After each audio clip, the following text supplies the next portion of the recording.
Ushbu uchrashuvda Uchinor hisobida to'p yakdagi kurashni qozondi va finalga yo'llanmani qo'lga kiritdi. Sherobod tumanida.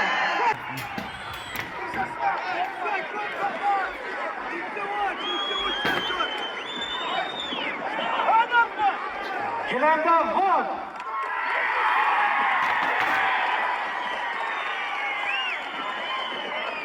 Norquvvat polvon hamda Muhammad Karim finalda o'zaro to'qnash keladi. Ushbu uchrashuvda 2025-yil bilan yashil yaktakli kurashchi Mamad Rahimov g'alaba qozondi hamda finalga yo'llanma oldi.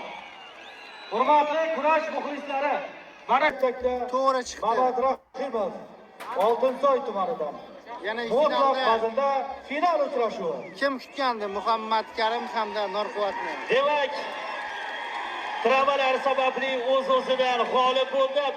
Xalqaro musobaqalar g'olibi, Olimpiya o'yinlari ishtirokchisi, xalqaro toifadagi sport ustasi Qurramov Muhammad Karim. Bugungi Mana shu yerda yashil yaktakli kurashchi Mamad Rahimov bitta narsani eslatib o'tay. Olimpiya xartiyalarining shartlari hamda O'zbekiston kurash federatsiyasining odob-axloq kodeksida belgilab qo'yilgan. Agar kurashni nufuzini tushirishga qaratilgan har qanday xatti-harakat bu jazolanadi. Ya'ni marosimiga chiqmagan kurashchilar ham belgilangan muddatda kurashdan chetlatiladi.